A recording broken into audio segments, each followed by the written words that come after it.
So we need to reform our security sector, finally, especially the intelligence. And if I had time, I would go through that. I don't have the time.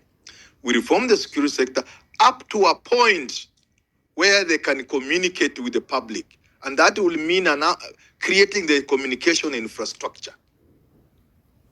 It cannot just be director of DG of NIS. It cannot just be CDF bombarding the public with an opinion. No, it must be structured. We must create institutions through which the military, through which the NIS can communicate effectively and engage with the public. The state of the nation is bad. And that's why the Ruto must go thing is in the air. Actually, I would say that is just the tip of the iceberg. There's so much anger and pain in this country. If people were to express it, then it would drown the Ruto must go. It will be much louder, much bigger, much messier than Ruto must go. And let me say one thing about the state of the nation. The problem we now face in this country, Deba, is we are trying to panel beat things to work when what we need is an overhaul. The country has gotten to a point of national consciousness, the expression of which was captured by the Gen Z revolution. And when a people have achieved the sort of consciousness this country has achieved, you cannot turn them back. And that is the problem we have. The problem of not recognizing that we need a reset button. This country requires a paradigm shift in many of the things we do and in the way we do those things. So even if you just take basic examples, like SHA, you cannot make SHA work in this country. There is need for new thinking. And the new thinking is even simple.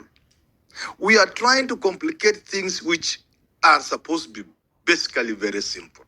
If you look at the amount of money we put aside for health in our budget, the amount of money people contribute, those who can contribute, what is simple is to offer free quality health care in this country.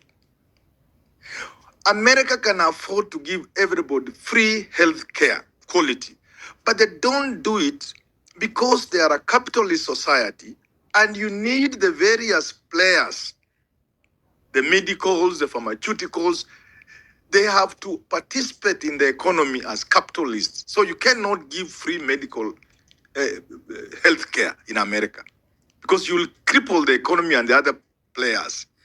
And the American public can afford. You cannot bring that model to a country like Kenya, for heaven's sake. Look at education. Looking at the level of poverty in this country, you cannot operate any arrangement, whatever you call it. So it's not a question of how you assess which bands, which student, that can't work. The simple option is there. Provide free education to university students.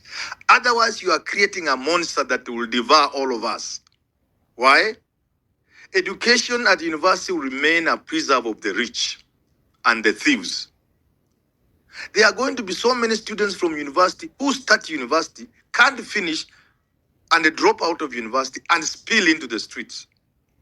They will be bitter with society for that purpose. And they're intelligent human beings. We cannot be safe. So, in summary, in terms of what's going on in this country, we are trying to panel beat things that can't work. We need a fresh start, a fresh overhaul, a paradigm shift in the way we look at things and do things. Now, to go briefly to the intelligence, it is part of the same story. Because things are not working in the country, because of this anger in the country, because of the pain in the country, because of the expressions such as Ruto must go, because of what certainly is instability in the country, The security sector cannot work optimally.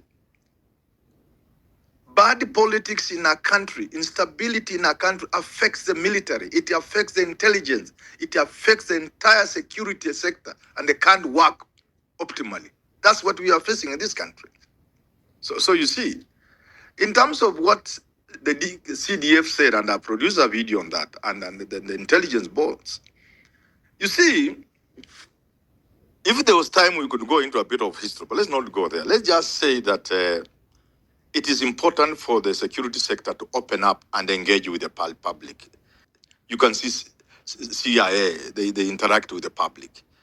We are still operating in the dark. So was it a good thing for CDF and Nurdin Haji of intelligence to come up? Certainly, yes. Was it the timing right? No. We need to rework our security sector. We need to reform the intelligence and slowly get to a point where they now openly engage with the public. When it's done abruptly in the manner it was done, then the people give this pronouncement only one interpretation, that the CDF chief and the intelligence chief are doing President Ruto's bidding. They are threatening Kenyans. They are gagging Kenyans. They are telling Kenyans, don't say Ruto must go. Don't fight for your rights. And so they are scaring Kenyans, gagging them, threatening them. That is the interpretation. But remember, there could be a better interpretation. In other words, the military, like I've said, and the NIS and the entire security sector is affected by the unrest in the country. And they are merely trying to share the information with the public. So the first interpretation, they are warning us. They are threatening us. A more serious interpretation would be they are trying to tell Kenyans, almost pleading with Kenyans, look here, this is our country.